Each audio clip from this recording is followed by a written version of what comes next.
Dicen que detrás de cada monstruo de la ficción hay un rostro real.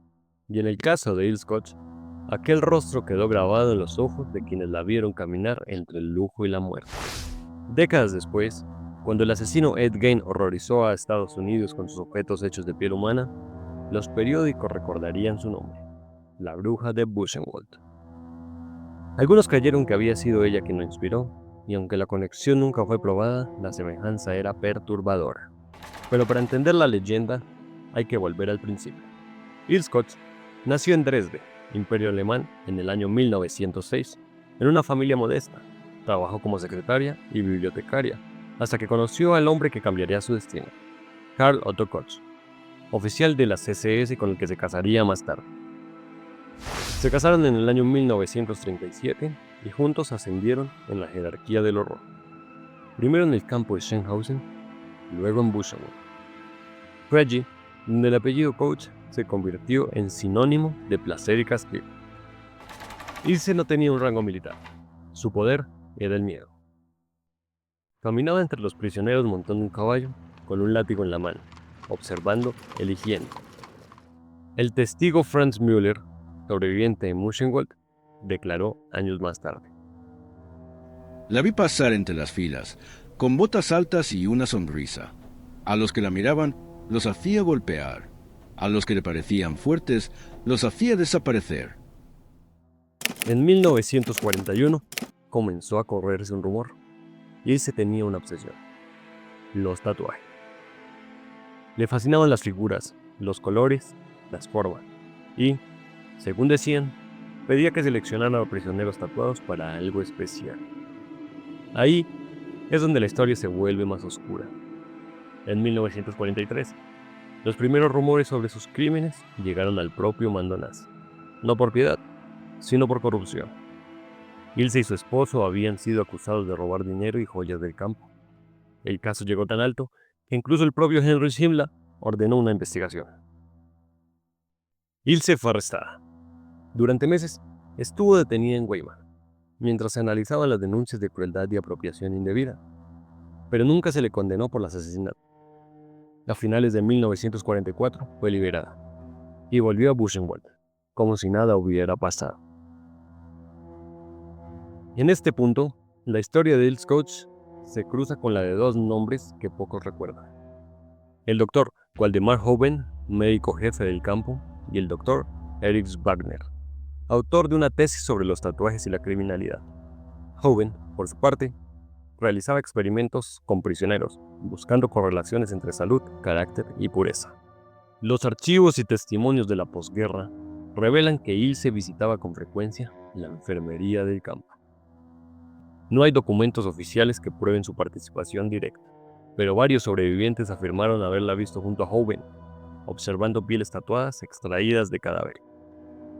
El historiador Eugen Kogon, que estuvo en Buchenwald y luego declaró en Nuremberg, escribió: No era ciencia, era una forma de arte macabro. La señora Koch miraba aquellas pieles como otros mirarían porcelanas.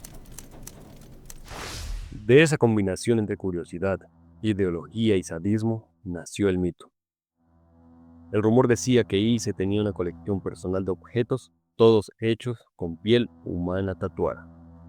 Nunca se hallaron pruebas materiales concluyentes, pero sí se hallaron testimonios. En los juicios de Dachau, la enfermera prisionera Erna Rink declaró ante el tribunal: Un día trajo a un hombre con un tatuaje de águila. Dijo que era hermoso.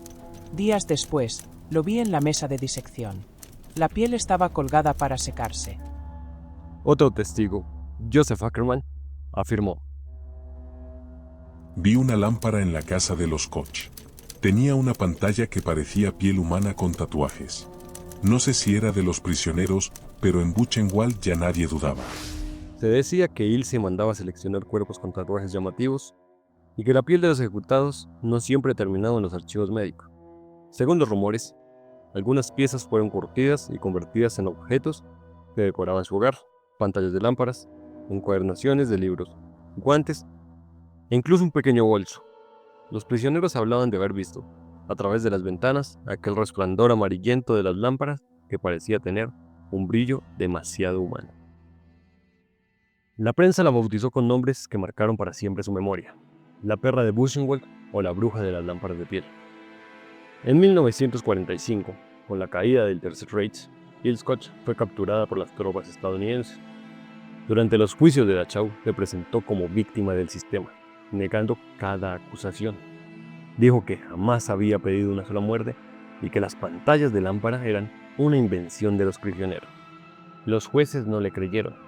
Fue condenada a cadena perpetua. Pero la historia tuvo un giro tan sorprendente como indignante.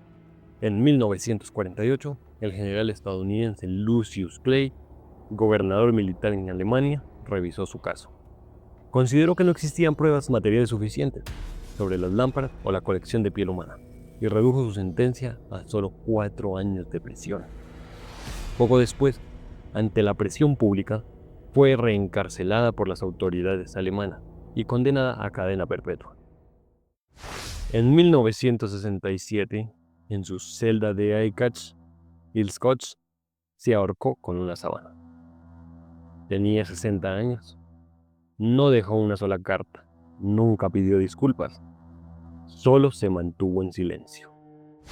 El historiador Eugen Kogon describió sobre ella una frase que resume toda su historia. No fue el sistema el que engendró monstruos como Hillscotch. Fueron ellos quienes revelaron el verdadero rostro del sistema. Y así, en la memoria colectiva, Hillscotch se convirtió en algo más que una mujer o una criminal. Se transformó en un espejo.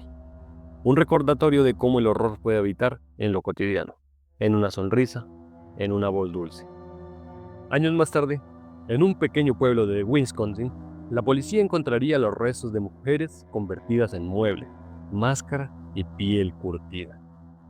El nombre del asesino era Ed Gein, y aunque jamás mencionó a Hillscotch, muchos vieron en sus crímenes un reflejo del mismo abismo, un punto donde el cuerpo deja de ser humano y se convierte en objeto. Hillscotch murió sola, pero su mito no, porque hay historias que no se entierran, solo cambian de rostro. Y si te gustó el video, recuerda dar like, suscribirte y dejar un comentario.